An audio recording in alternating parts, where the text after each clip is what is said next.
আমার কথা শোনার জন্য আবারও আপনাদের ধন্যবাদ। মির্জা ফখরুল এবার ওবায়দুল কাদেরকেই দাওয়াত দিলেন অবশেষে, যে আপনাদের আর পালানো লাগবে না, এখন আমার ঠাকুরগাঁয়ের বাসায় আসেন। ওবায়দুল কাদেরের একটা ভিডিও খুব ভাইরাল হয়েছিল, পালাবো না, প্রয়োজনে মির্জা ফখরুল সাহেবের বাসায় যে উঠব। দেখেন সেই ভিডিওটা এখনো আছে, সোশ্যাল মিডিয়ায় ভাইরাল হয়ে আছে।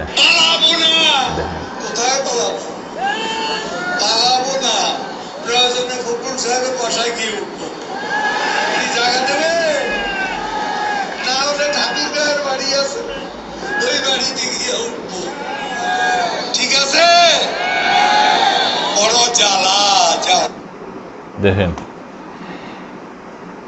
এই সেই ঐতিহাসিক বক্তব্য কাওয়া কাদেরের।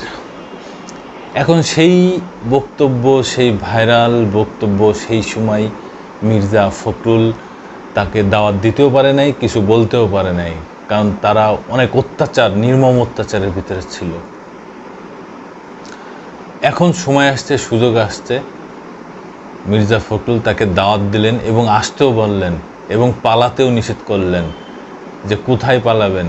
আবার এও বলেছেন চুরি করার সময় মনে ছিল না যে এখন পালিয়ে গেলেন। এই বিষয়ে আমাদের সময় পত্রিকায় কি নিউজ দিচ্ছে একটু শুনেন। আজ বুধবার দুপুরে ঠাকুরগাঁও হরিপুর উপজেলায় বিএনপির আয়োজিত জনসভায় প্রধান অতিথির বক্তব্যে মির্জা ফখরুল বলেন, ওবায়দুল কাদেরের উদ্দেশ্যে উনি বলতেন পালাবো না, কিন্তু উনি এখন কোথায়। আবার মাঝখানে আমাকে বিদ্রূপ করে বলেছিলেন পালাবে না, যদি পালাতে হয় দেশের বাইরে যাবেন না। আর আমরা নাম ধরে বলেছিলাম, ফখরুল আপনি কি আপনার বাসায় আমাকে জায়গা দেবেন না। আমি এখন ওবায়দুল কাদেরকে বলতে চাই, আসেন আমার বাসায় আসেন। মির্জা ফখরুল আরও বলেন, আপনি কোথায় চলে গেছেন দেশবাসী জানে না। আবার অনেকে বলে ভারতে নাকি চলে গেছেন। কেন ভাই, ভারতে কেন?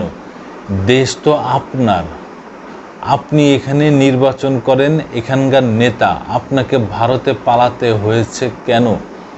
কারণ আপনি দেশের বাংলাদেশের মানুষের বিরুদ্ধে কাজ করেছেন। বিএনপি নেতাকর্মীদের উদ্দেশ্যে মহাসচিব বলেন, মনে রাখবেন এই মুক্ত সেই পর্যন্ত মুক্ত থাকবে, স্বাধীন থাকবে যতদিন আমরা এটাকে স্বাধীন রাখতে পারবো। আমরা যদি এখন আওয়ামী লীগের মতো শুরু করি তাহলে কি আমরা টিকতে পারবো? আমাদেরও আওয়ামী লীগের মতোই দশা হবে। এই জন্য বিএনপি নেতাকর্মীদের প্রতি আমরা আকুণ্ঠ অনুরোধ করব, আপনারা নিজেদেরকে মানুষের কাছে প্রিয় বানান, কারোর উপর অন্যায় নির্যাতন করবেন না। একজন সাচ্চা দেশপ্রেমিকের মতো কথা, একজন পরিপক্ক রাজনীতিবিদের মতো কথা। বাংলাদেশের কথা কোনো রাজনীতিবিদ বলে নাই। আসলে শিক্ষা থেকেই হীরা হওয়া যায়, শিক্ষা থেকেই মানুষ শিখতে পারে। এত বড় শিক্ষা এই 15 বছর বিএনপি পেয়েছে বিভিন্নভাবে। লাস্ট 5 আগস্ট পর্যন্ত তারা দেখলো। এর পরেও যদি তারা তাদের কার্যক্রম ঠিক না করে, ভালো না হয়, মানুষের কাছাকাছি না আসে, মানুষকে ভালো না বাসে, তাহলে আওয়ামী লীগের অবস্থাও তাদের মতোই হবে একদিন। তাই সবাইকে অনুরোধ করব, মানুষের কাছে থাকেন, মানুষকে ভালোবাসেন। এই জনগণই মূল এই বাংলাদেশের মালিক। জনগণ বাংলাদেশের প্রজা না, মালিক। আর আপনারা যারা ক্ষমতায় থাকবেন তারা হচ্ছেন গিয়ে চাকর, বাংলাদেশের জনগণের চাকর। এটা যখন মনে করে আপনারা আসবেন, রাজনীতি করবেন, মানুষকে ভালোবাসা দিবেন, দেখবেন আপনারা মানুষের কাছে থেকে যাবেন। কেন আগে মানুষ রাজনীতি করে নাই? মাওলানা ভাসানী, হোসেন শহীদ সোহরাওয়ার্দী, তাদের কি মানুষ মনে রাখে নাই? অবশ্যই রেখেছে। তারাই এই দেশের মানুষের মনে রয়ে গেছে, কারণ তারা নিঃস্বার্থ রাজনীতিবিদ। তারা দল করতেই পারে, যে দলের হতেই পারে। এটা আমার ব্যক্তিগত ব্যাপার, যার ব্যক্তিগত ব্যাপার। কিন্তু দেশের স্বার্থে সবাই এক থাকবেন, এটাই আশা। আবার আসবো নতুন কোনো কথা নিয়ে, নতুন কোনো ঘটনা নিয়ে। আমি প্রিন্স।